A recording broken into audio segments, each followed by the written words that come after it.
15 plus 33 ഭാഗം 11 ഗുണം 12 ഭാഗം 3 മൈനസ് 10 കണക്കാക്കുക. അപ്പോൾ ഇവിടെ നൽകിയിരിക്കുന്ന നോക്കുക, 15 പ്ലസ് 33 ഭാഗം 11 ഗുണം 12 ഭാഗം 3 മൈനസ് 10. ഇതിനകത്ത് രണ്ടിടത്ത് ഹരണക്രിയയുണ്ട്, നമുക്കത് രണ്ടും ആദ്യം ചെയ്യാം. അപ്പോൾ ഈ 33 ഭാഗം 11 അതുപോലെ 12 ഭാഗം 3 ഇത് രണ്ടും ആദ്യം ചെയ്യാം. അപ്പോൾ 15 പ്ലസ് 33നെ 11 കൊണ്ട് ഹരിച്ചു കഴിഞ്ഞാൽ 3 ഗുണം 12നെ 3 കൊണ്ട് ഹരിച്ചാൽ 4 മൈനസ് 10 എന്ന് വരും. അടുത്തതായിട്ട് ഈ ഗുണനക്രിയ ചെയ്യണം. അപ്പോൾ 15 പ്ലസ് 3 ഗുണം 4 12 മൈനസ് 10 എന്ന് വരും. ഇനി ഇടത്ത് നിന്ന് വലത്തോട്ട് ക്രിയ ചെയ്ത് പോയാൽ മതി. 15 അധികം 12 27, 27ൽ നിന്ന് 10 കുറച്ചാൽ 17. അപ്പോൾ ഉത്തരം option B 17. 36 square divided by 6 square സമം ഡാഷ്. അപ്പോൾ 36 സ്ക്വയറിനെ 6 സ്ക്വയർ കൊണ്ട് ഡിവൈഡ് ചെയ്താൽ എത്ര കിട്ടുമെന്ന് കണ്ടുപിടിക്കണം. അപ്പോൾ ഇവിടെ നൽകിയിരിക്കുന്ന നോക്കുക, 36 സ്ക്വയർ ബൈ 6 സ്ക്വയർ ആണ്. ഇവിടെ അംശത്തിലും ഛേദത്തിലും സ്ക്വയേഴ്സാണ്. അതുകൊണ്ട് നമുക്കിതിനെ ഒന്നിച്ച് 36 ബൈ 6 ഹോൾ സ്ക്വയർ എന്ന് എഴുതാം. 36നെ 6 കൊണ്ട് ഹരിച്ചാൽ എത്ര കിട്ടും? 6. 6 ഗുണം 6 ആണല്ലോ 36. അപ്പോൾ ഇത് 6 സ്ക്വയർ എന്ന് വരും. 36നെ 6 കൊണ്ട് ഹരിച്ചപ്പോൾ 6 കിട്ടി, അതിൻ്റെ സ്ക്വയർ എഴുതി. 6ൻ്റെ സ്ക്വയർ 36 തന്നെ. അപ്പോൾ ഉത്തരം option A 36. Root of 0.444 etcetera എന്നതിനെ ദശാംശ രൂപത്തിൽ എഴുതുക. അപ്പോൾ റൂട്ട് ഓഫ് 0.444 എക്സെട്ര ഇതിൻ്റെ ദശാംശ രൂപം എഴുതണം. അപ്പോൾ നമുക്ക് ആദ്യം ഇതിനെ ഭിന്നസംഖ്യാ രൂപത്തിൽ എഴുതാം. 0.444 എക്സെട്ര ഇതിനെ ഭിന്നസംഖ്യാ രൂപത്തിൽ എഴുതാനായിട്ട് നമ്മൾ ആദ്യം ചെയ്യേണ്ടത് നോക്കുക, ഇവിടെ പൂർണ്ണസംഖ്യ ഭാഗം 0 ഇനി ഡെസിമൽ പോയിൻറ്റിന് വലതുവശത്ത് 4 എന്ന ഒരേ അക്കം റിപ്പീറ്റ് ചെയ്ത് വരികയാണ്. അപ്പോൾ ഇതിനെ ഭിന്നസംഖ്യാ രൂപം എഴുതാനായിട്ട് നമ്മൾ ഈ 4 അംശത്തിൽ എഴുതുക, ഛേദമായിട്ട് 9 കൊടുത്താൽ മതി. അപ്പോൾ ഇതുപോലെ ഒരേ അക്കം തന്നെ റിപ്പീറ്റ് ചെയ്ത് വരുന്നിടത്ത് ഛേദം 9 കൊടുക്കുക, അംശത്തിൽ ഇവിടെ നൽകിയിരിക്കുന്ന അക്കം കൊടുത്താൽ മതി. അപ്പോൾ 9ൽ 4 ഇതിൻ്റെ ഭിന്നസംഖ്യാ രൂപം. അപ്പോൾ റൂട്ട് ഓഫ് 0.444 എക്സെട്ര ഇതിൻ്റെ റൂട്ട് കാണുന്നതിനായിട്ട് റൂട്ട് ഓഫ് 4/9 കണ്ടാൽ മതി. നോക്കുക, 9ഉം 4ഉം ഈ രണ്ട് സംഖ്യകളും സ്ക്വയർ നമ്പേഴ്സാണ്. അപ്പോൾ അംശത്തിൻ്റെയും ഛേദത്തിൻ്റെയും സ്ക്വയർ റൂട്ട് നമുക്ക് എടുക്കാം. 4ൻ്റെ സ്ക്വയർ റൂട്ട് 2, 9ൻ്റെ സ്ക്വയർ റൂട്ട് 3. അപ്പോൾ 9ൽ 4ൻ്റെ സ്ക്വയർ റൂട്ട് 3ൽ 2. ഇനി ഇതിനെ ഡെസിമൽ നമ്പറിൻ്റെ രൂപത്തിലേക്ക് മാറ്റണം. അപ്പോൾ അതിനായിട്ട് നമുക്ക് ഇതിൻ്റെ ഛേദം 9 ആക്കി മാറ്റാം. ഛേദം 9 ആക്കുന്നതിന് 3 കൊണ്ട് അംശത്തിനെയും ഛേദത്തിനെയും ഗുണിച്ചാൽ മതിയല്ലോ. അപ്പോൾ 3 ഗുണം 2 6 ബൈ 3 9. 9ൽ 6 എന്ന് വരും. അപ്പോൾ നേരത്തെ നമ്മൾ ഈ ഡെസിമൽ നമ്പറിനെ ഭിന്നസംഖ്യാ രൂപത്തിൽ എഴുതിയ രീതിയിൽ ഇതിനെ ഇവിടെ തിരിച്ച് നമുക്ക് മാറ്റാം. ഇവിടെ ഡിനോമിനേറ്റർ 9 അപ്പോൾ അംശം റിപ്പീറ്റ് ചെയ്ത് വരികയായിരിക്കും ചെയ്യുക. അപ്പോൾ 0.666 എക്സെട്ര ഇതാണ് നമുക്ക് വേണ്ട ഉത്തരം. ശരി ഉത്തരം ഓപ്ഷൻ എ 0.66 എക്സെട്ര. 1.5 സ്ക്വയർ ഗുണം 0.2 സ്ക്വയർ എത്ര? അപ്പോൾ നമുക്ക് 1.5 സ്ക്വയർ ഗുണം 0.2 സ്ക്വയർ കാണണം. 1.5ൻ്റെ സ്ക്വയർ എഴുതാനായിട്ട് ആദ്യം 15ൻ്റെ സ്ക്വയർ എഴുതുക. 15ൻ്റെ സ്ക്വയർ 225 225 എഴുതിയിട്ട് ഇവിടെ ഡെസിമൽ പോയിൻറ്റിന് വലതുവശത്ത് ഒരക്കമാണുള്ളത്. അപ്പോൾ ഇതിൻ്റെ സ്ക്വയറിൽ ഡെസിമൽ പോയിൻറ്റിന് വലതുവശത്ത് 2 അക്കം ഉണ്ടാവണം. അപ്പോൾ വലത്ത് നിന്ന് ഇടത്തോട്ട് 2 സ്ഥാനം മാറ്റി ഡെസിമൽ പോയിൻറ്റ് കൊടുക്കുക. എപ്പോഴും ഈ സംഖ്യയിലുള്ള ഡെസിമൽ പോയിൻറ്റിന് വലതുവശത്തുള്ള അക്കങ്ങളുടെ എണ്ണത്തിൻ്റെ ഇരട്ടി അക്കം ഉണ്ടാകണം അതിൻ്റെ വർഗ്ഗത്തിൽ. അപ്പോൾ 2.25 വരും ഗുണം. ഇനി 0.2ൻ്റെ സ്ക്വയർ എഴുതണം. അപ്പോൾ 2ൻ്റെ സ്ക്വയർ എഴുതുക 4. ഇവിടെ ഡെസിമൽ പോയിൻറ്റിന് വലതുവശത്ത് ഒരക്കം ഉള്ളതുകൊണ്ട് ഇതിൻ്റെ സ്ക്വയറിൽ 2 അക്കം ഉണ്ടാവണം. വലത്ത് നിന്ന് ഇടത്തോട്ട് 2 അക്കം മാറ്റണം. അപ്പോൾ ഒരു 0 കൂടെ ഇടതുവശത്ത് കൊടുത്തിട്ട് ഡെസിമൽ പോയിൻറ്റ് കൊടുക്കുക. അപ്പോൾ 0.04 എന്ന് വരും. പൂർണ്ണസംഖ്യാ ഭാഗം 0 ആണെന്ന് കാണിക്കാൻ നമുക്ക് ഇവിടെ ഒരു 0 കൊടുക്കാം. അപ്പോൾ 2.25നെ 0.04 കൊണ്ട് ഗുണിക്കണം. അപ്പോൾ അതിനായിട്ട് ഡെസിമൽ പോയിൻ്റ് ഒഴിവാക്കി നമുക്ക് ഗുണിക്കാം. അതായത് 225നെ 4 കൊണ്ട് ഗുണിക്കുക. 4 ഗുണം 225, 4 5 20ന് 0, 4 2 8 2 10ന് 0 1 വരും. 4 2 8 1 9 900 എന്ന് കിട്ടും. ഇനി ശ്രദ്ധിക്കേണ്ട കാര്യം, ഇവിടെ ഡെസിമൽ പോയിന്റിന് വലതുവശത്ത് 2 അക്കമുണ്ട്, ഇവിടെയും ഡെസിമൽ പോയിന്റിന് വലതുവശത്ത് 2 അക്കമുണ്ട്. അപ്പോൾ ഉത്തരത്തിൽ ഡെസിമൽ പോയിന്റിന് വലതുവശത്ത് ടോട്ടൽ 2ഉം 2ഉം കൂടെ കൂട്ടി 4 അക്കങ്ങൾ ഉണ്ടാവണം. ഇവിടെ 3 അക്കമേ ഉള്ളൂ. അപ്പോൾ ഒരു സ്ഥാനം 0 ഇടതുവശത്ത് ചേർത്ത് അതിനും പുറകിൽ വേണം ഡെസിമൽ പോയിന്റ് കൊടുക്കാൻ. അപ്പോൾ പോയിന്റ് 0900 എന്ന് വരും. ഈ ഡെസിമൽ പോയിന്റ് വലതുവശത്തുള്ള അവസാനം കിടക്കുന്ന ആ പൂജ്യങ്ങൾ നമുക്ക് ഒഴിവാക്കാം. അതായത് 0.09 എന്ന് ഉത്തരം കിട്ടും. ശരി ഉത്തരം ഓപ്ഷൻ ഡി 0.09. 52 കിലോമീറ്റർ പെർ മണിക്കൂർ ശരാശരി വേഗത്തിൽ സഞ്ചരിക്കുന്ന ബസ്സിൽ 6 മണിക്കൂർ കൊണ്ട് എത്ര ദൂരം യാത്ര ചെയ്യാം? ഇവിടെ ബസ്സിൻ്റെ ശരാശരി വേഗത 52 കിലോമീറ്റർ പെർ മണിക്കൂറാണ്. അതായത് 1 മണിക്കൂറിൽ 52 കിലോമീറ്റർ സഞ്ചരിക്കും. അപ്പോൾ 6 മണിക്കൂർ കൊണ്ട് സഞ്ചരിക്കുന്ന ദൂരം കാണാൻ 1 മണിക്കൂർ കൊണ്ട് സഞ്ചരിക്കുന്ന ദൂരത്തിനെ 6 കൊണ്ട് ഗുണിച്ചാൽ മതി. അതായത് 52 ഗുണം 6 312 വരും. അപ്പോൾ 312 കിലോമീറ്ററാണ് 6 മണിക്കൂർ കൊണ്ട് സഞ്ചരിക്കാവുന്ന ദൂരം. ശരി ഉത്തരം ഓപ്ഷൻ എ. 0, 1, 1, 2, 3, 5, 8 ഡാഷ് അടുത്ത സംഖ്യ ഏത്?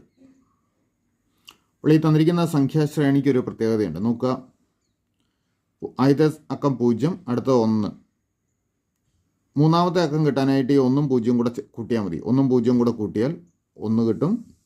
ഇനി അടുത്തത് നോക്കുക, ഈ 2 എന്നുള്ളത് 1 + 1 ആണ്. അതിന് പുറകിലുള്ള 2 അക്കങ്ങളുടെ തുക 3 കിട്ടാൻ 3ന് പുറകിലുള്ള 2 അക്കങ്ങൾ 2ഉം 1ഉം കൂടെ കൂട്ടിയാൽ മതി. 1 + 2 ആണ്. ഇനി 5 കിട്ടാനോ ഈ 2ഉം 3ഉം കൂടെ കൂട്ടിയാൽ മതി. 5 എന്നുള്ളത് 2 + 3. 8 കിട്ടാനോ 5ഉം 3ഉം കൂടെ കൂട്ടുക, 3 + 5. അപ്പോൾ അടുത്ത അക്കം കിട്ടാനായിട്ട് അതിന് തൊട്ട് പുറകിൽ വരുന്ന 2 സംഖ്യകൾ കൂട്ടുക. അതായത് 8ഉം 5ഉം കൂടെ കൂട്ടുക. 8ഉം 5ഉം കൂടെ കൂട്ടിയാൽ 13 ആണ് ഇവിടെ വരേണ്ട സംഖ്യ. ശരി ഉത്തരം ഓപ്ഷൻ ബി 13.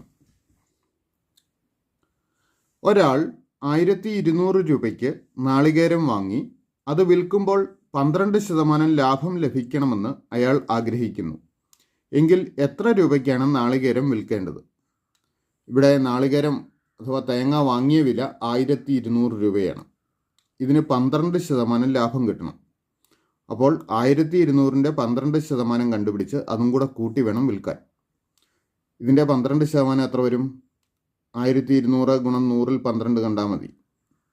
പൂജ്യങ്ങൾ ക്യാൻസൽ ചെയ്യാം. അപ്പോൾ 12 ഗുണം 12 144. അപ്പോൾ 144 രൂപയാണ് ലാഭമായി കിട്ടേണ്ടത്.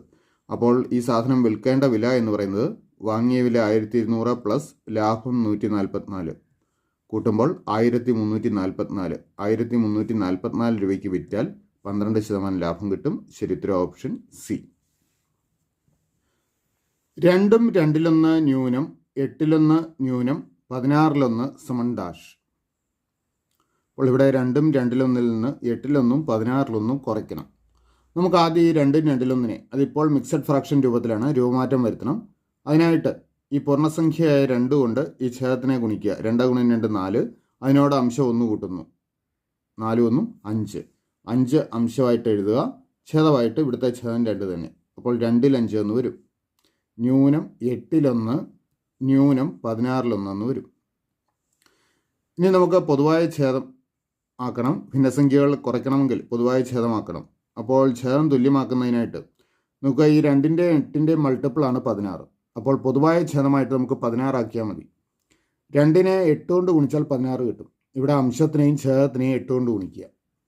അപ്പോൾ 8 ഗുണം 5 40/8 ഗുണം 2 16. 16ൽ 40 എന്ന് വരും. ന്യൂനം ഇവിടെ 8നെ 2 കൊണ്ട് ഗുണിച്ചാൽ 16 ആവും. അംശത്തിനെയും 2 കൊണ്ട് ഗുണിക്കുന്നു. 2/16 ന്യൂനം 16-1 അതുപടി തന്നെ എഴുതുക. അപ്പോൾ പൊതുവായ ഛേദം 16 ആണ്. അത് നമുക്ക് കോമൺ ആയിട്ട് എഴുതാം. പോയിട്ട് 40 - 2 - 1. 40ൽ നിന്ന് 2 കുറച്ചാൽ 38. 38ൽ നിന്ന് 1 കുറച്ചാൽ 37. അപ്പോൾ 37/16 അല്ലെങ്കിൽ 16ൽ 37 ആണ് ഉത്തരം. ശരി ഉത്തരം ഓപ്ഷൻ ബി 16ൽ 37.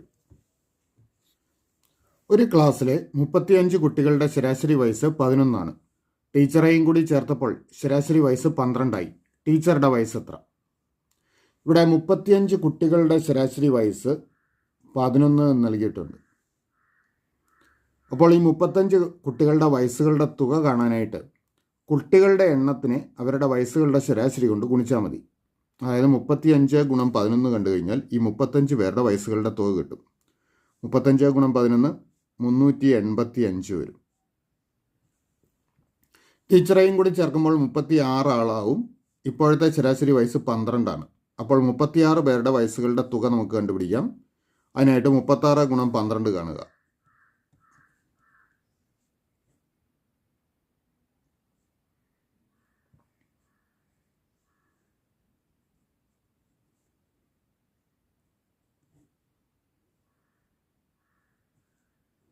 $432 വരും. അപ്പോൾ ടീച്ചറെ കൂട്ടിയാൽ തുക 432 ആവും. ടീച്ചറെ ഉൾപ്പെടുത്താത്ത തുക 385 ഉള്ളൂ. കുട്ടികളുടെ മാത്രം വയസ്സുകളുടെ തുക. അപ്പോൾ ടീച്ചറിൻ്റെ വയസ്സ് കാണാനായിട്ട് ഈ 432 നിന്നും കുട്ടികളുടെ വയസ്സുകളുടെ തുക കുറച്ചാൽ മതിയല്ലോ. അതായത് 432 ന്യൂനം 385 കാണുക.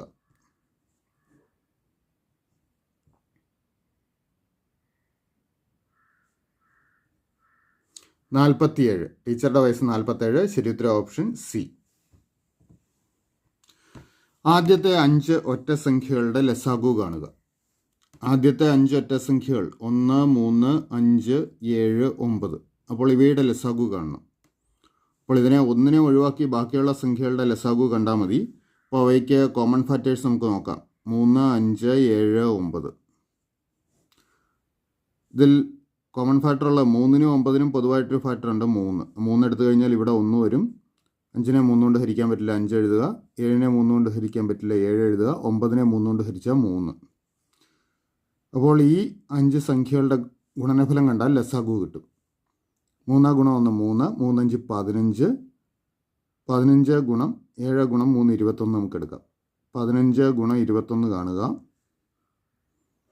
അപ്പോൾ ഓരഞ്ച് 5, 1, 2 5 10 0, 2 1 2 1 3, 5 1 3, 315 വരും. അപ്പോൾ ലസാഗു അഥവാ LCM 315 ശരിയുത്തരം ഓപ്ഷൻ ഡി. കേരളയുടെ കോഡ് JFQBKB ആയാൽ ഒഡീഷയുടെ കോഡ് എന്ത്? അപ്പോൾ ഇംഗ്ലീഷ് അക്ഷരമാലയിലെ അക്ഷരങ്ങൾ ഉപയോഗിച്ചുള്ള കോഡുകളാണ് നൽകിയിരിക്കുന്നത്. നമുക്ക് എന്ത് മാറ്റമാണ് വരുത്തിയിരിക്കുന്നതെന്ന് കണ്ടുപിടിക്കുന്നതിനായിട്ട് അക്ഷരമാല ഒന്ന് എഴുതുന്നത് സൗകര്യപ്രദമായിരിക്കും. അപ്പോൾ നമുക്ക് അക്ഷരമാല എന്ന് എഴുതാം.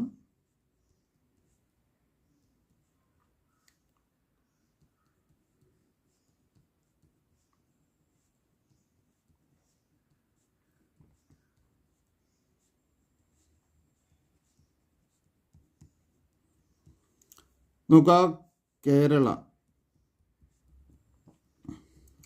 അതിൻ്റെ കോഡ് തന്നിരിക്കുന്നത് JFQBKB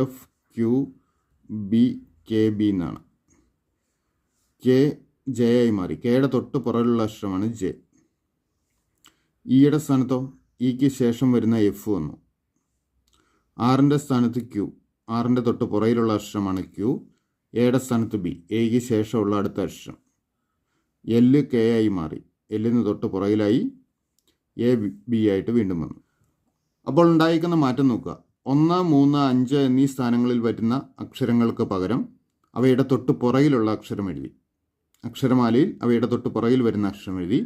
അതുപോലെ 2, 4, 6 ഈ പ്ലേസുകളിൽ വരുന്ന അക്ഷരങ്ങൾക്ക് പകരം അക്ഷരമാലയിൽ അവയ്ക്ക് ശേഷം വരുന്ന അക്ഷരങ്ങൾ എഴുതി.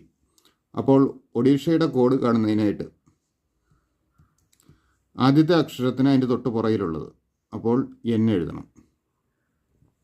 രണ്ടാമത്തെ അക്ഷരത്തിന് അതിന് ശേഷം വരുന്ന അക്ഷരം, അതായത് ഇ എഴുതുക. ഐ ആവുമ്പോൾ തൊട്ട് പുറകിൽ, ഐക്ക് പുറകിലുള്ളത് എച്ച്.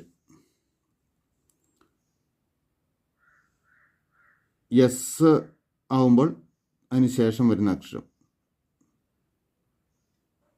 ടി ആവും. NEHT. എച്ചിന് അതിന് തൊട്ട് പുറകിലുള്ള അക്ഷരം എഴുതണം, അതായത് ജി വരും. എയ്ക്ക് അതിന് ശേഷം വരുന്ന അക്ഷരം, അതായത് ബി തന്നെ. അപ്പോൾ NEHTGB എന്നായിരിക്കും കോഡ്. ശരിയുത്തരം ഓപ്ഷൻ എ. 50 കുട്ടികൾ ഉള്ള ക്ലാസ്സിൽ അനുവിൻ്റെ റാങ്ക് 20 എങ്കിൽ അവസാന റാങ്കിൽ നിന്നും അനുവിൻ്റെ സ്ഥാനം എത്ര? ഇവിടെ ക്ലാസ്സിലെ ആകെ കുട്ടികളുടെ എണ്ണം ഉണ്ട് 50. മുൻപിൽ നിന്നുള്ള റാങ്ക് 20 നൽകിയിട്ടുണ്ട്. എങ്കിൽ അവസാന റാങ്കിൽ നിന്നും അനുവിൻ്റെ സ്ഥാനം എത്ര എന്ന് കണ്ടുപിടിക്കണം. ഇത് കണ്ടുപിടിക്കാൻ നമുക്കൊരു എളുപ്പമാർഗ്ഗമുണ്ട്. ആകെ കുട്ടികളുടെ എണ്ണത്തിൽ നിന്നും ഈ അനുവിൻ്റെ റാങ്ക് കുറച്ച് അതിനോട് 1 കൂട്ടിയാൽ മതി. ആകെ കുട്ടികളുടെ എണ്ണം ത്തിൽ നിന്നും അനുവിൻ്റെ റാങ്ക് കുറയ്ക്കുന്നു, അതിനോടൊന്ന് കൂട്ടുന്നു. 50ൽ നിന്ന് 20 കുറച്ചാൽ 30, 30നോടൊന്ന് കൂട്ടിയാൽ 31, 30 + 1 എന്ന് വരും, അതായത് 31 ആയിരിക്കും ബാക്കിയിൽ നിന്നുള്ള അനുവിൻ്റെ സ്ഥാനം. ശരിയുത്തരം ഓപ്ഷൻ ബി. 5:126, 9:. അപ്പോൾ 5ഉം 126ഉം തമ്മിലുള്ള അതേ ബന്ധം ഉപയോഗിച്ച് 9നോട് ചേർന്ന് വരുന്ന സംഖ്യ കണ്ടുപിടിക്കണം. അപ്പോൾ 5ഉം 126ഉം തമ്മിലുള്ള ബന്ധം എന്താണ് നോക്കുക. 5ൻ്റെ ക്യൂബ് 125 ആണ്, അതിനോടൊന്ന് കൂട്ടിയതാണ് 126. അതായത് ഇത് 5 ക്യൂബ് + 1 ആണ്. അപ്പോൾ 9നോട് ചേർന്ന് വരുന്ന സംഖ്യ കണ്ടുപിടിക്കാൻ 9ൻ്റെ ക്യൂബിനോട് 1 കൂട്ടുക. 9ൻ്റെ ക്യൂബ് 729 ആണ്, അതിനോട് 1 കൂട്ടിയാൽ 730 കിട്ടും. അപ്പോൾ ശരിയുത്തരം ഓപ്ഷൻ എ 730. ഒറ്റയാനെ കണ്ടെത്തുക. 146, 156, 176, 196. അപ്പോൾ ഈ തന്നിരിക്കുന്ന 4 സംഖ്യകളിൽ വേറിട്ട് നിൽക്കുന്ന സംഖ്യ കണ്ടുപിടിക്കണം. ഇക്കൂട്ടത്തിൽ 196 വേറിട്ട് നിൽക്കുന്നത്. കാരണം 196 എന്ന് പറയുന്നത് 14ൻ്റെ സ്ക്വയറാണ്, ഒരു സ്ക്വയർ നമ്പറാണ് 196. അതുകൊണ്ട് ഇക്കൂട്ടത്തിൽ വേറിട്ട് നിൽക്കുന്നത് 196. ശരിയുത്തരം ഓപ്ഷൻ ഡി 196. അധികം = ഗുണനം, ന്യൂനം = ഹരണം, ഗുണനം = ന്യൂനം, ഹരണം = അധികം എങ്കിൽ 5 + 6 = 6 - 2 × 10 അതിൻ്റെ വില എന്തെന്ന് കണ്ടുപിടിക്കണം. അപ്പോൾ നമുക്ക് ഈ കണ്ടുപിടിക്കേണ്ട ഈ എക്സ്പ്രഷനിൽ നൽകിയിരിക്കുന്ന സിമ്പിൾസിന് പകരം അവയുടെ യഥാർത്ഥ ഓരോ സിമ്പിളും സൂചിപ്പിക്കുന്ന മറ്റ് ചില ക്രിയകളെയാണ്. അപ്പോൾ അവയുടെ യഥാർത്ഥ സിമ്പിൾസ് കൊടുത്ത് നമുക്ക് എഴുതാം, എന്നിട്ട് ക്രിയ ചെയ്യാം. അപ്പോൾ ഇവിടുത്തെ ഈ പ്ലസ് സിമ്പിൾ സൂചിപ്പിക്കുന്ന ഗുണനത്തെയാണ്. അപ്പോൾ ഇത് 5 × 6 ആവും. ഇനി ഹരണത്തിൻ്റെ സിമ്പിൾ സൂചിപ്പിക്കുന്ന എന്തിനാണെന്ന് നോക്കുക, പ്ലസിനെയാണ്. അപ്പോൾ +6 എന്ന് വരും. ന്യൂനം സൂചിപ്പിക്കുന്ന ഹരണത്തിനെയാണ്, /2. ഈ ഗുണനം സൂചിപ്പിക്കുന്ന ന്യൂനത്തിന്, ന്യൂനം 10. ഇതാണ് നമ്മൾ കണ്ടുപിടിക്കേണ്ടത്. അപ്പോൾ ഇതിലെ ഈ ഗുണനവും ഹരണവും നമുക്ക് ആദ്യമേ ചെയ്യണം. 5 × 6 30, 30 + 6/2 3, 6നെ 2 കൊണ്ട് ഹരിച്ചാൽ 3 കിട്ടും, ന്യൂനം 10. ഇനി അടുത്തതെന്ന് വലത്തോട്ട് ക്രിയ ചെയ്ത് പോയാൽ മതി. 30ഉം 3ഉം 33, 33ൽ നിന്ന് 10 കുറച്ചാൽ 23. അപ്പോൾ ഉത്തരം ഓപ്ഷൻ ബി 23. 3/2 + x = 6/5. എക്സിൻ്റെ വില എന്ത്? 3/2 + x = 6/5 ആയാൽ എക്സിൻ്റെ വില എത്രയെന്ന് കണ്ടുപിടിക്കണം. അപ്പോൾ 3/2നോട് എക്സ് കൂട്ടിയാൽ 6/5 കിട്ടും, അല്ലെ എക്സിനോട് 3/2 കൂട്ടിയാൽ 6/5 കിട്ടും. അപ്പോൾ എക്സ് കണ്ടുപിടിക്കാൻ ഈ 6/5 നിന്ന് 3/2 കുറച്ചാൽ മതി.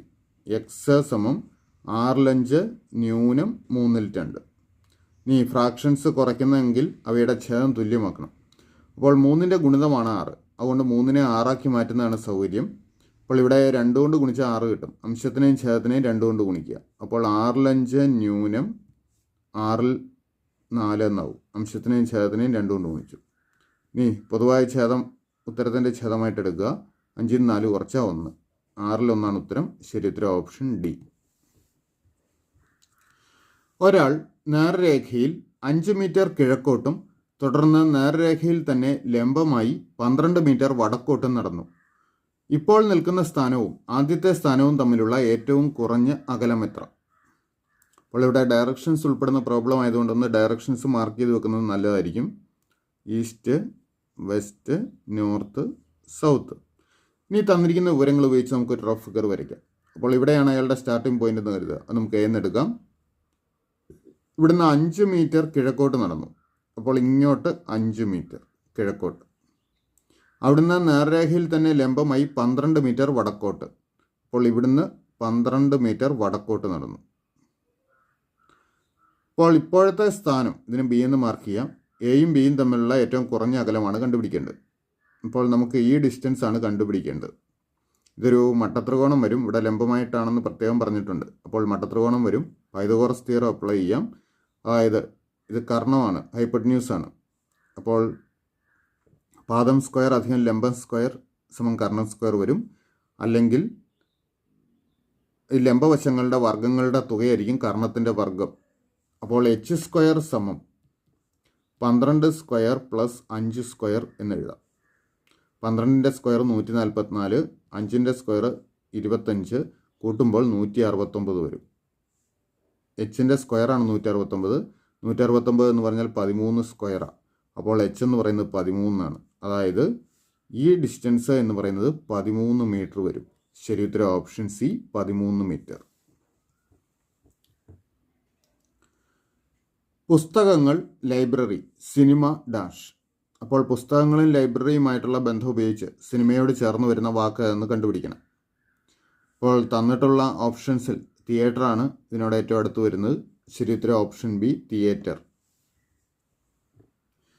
എയുടെ അമ്മയാണ് ബി, ബിയുടെ അമ്മയാണ് സി, സിയുടെ മകനാണ് ഡി എങ്കിൽ എയുടെ ആരാണ് ഡി?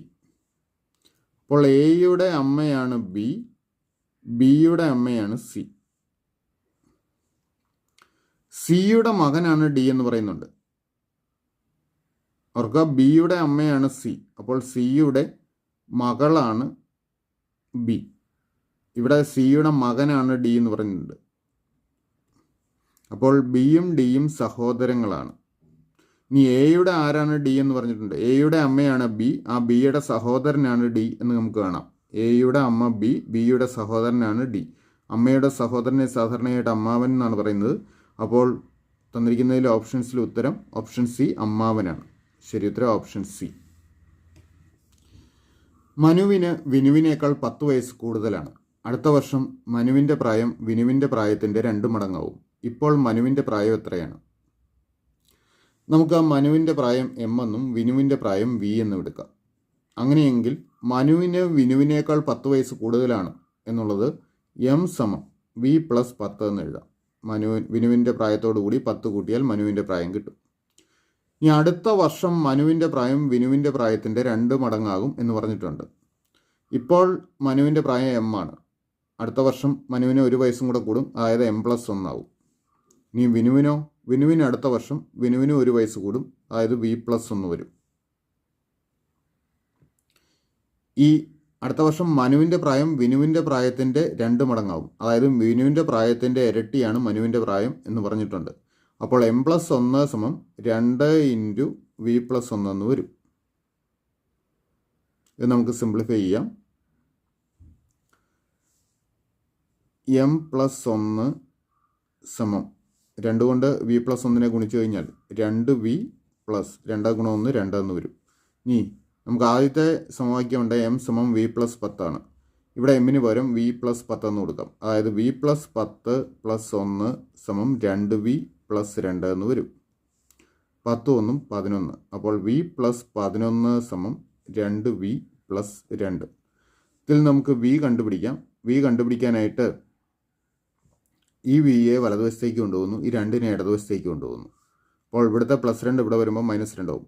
11 - 2 സമം 2v മൈനസ് വി എന്നാവും. 11 2 കുറച്ചാൽ 9. 9 സമം വി എന്നാവും. 2v എന്ന് 1v കുറച്ചാൽ പിന്നെ 1vയേ ഉള്ളൂ. അപ്പോൾ വിനുവിൻ്റെ പ്രായം ഇപ്പോഴത്തെ പ്രായം 9 വയസ്സാണ്. മനുവിനോ 9 + 10 അതായത് 19 വയസ്സ് വരും മനുവിൻ്റെ പ്രായം. ശരി ഉത്തരം ഓപ്ഷൻ എ 19.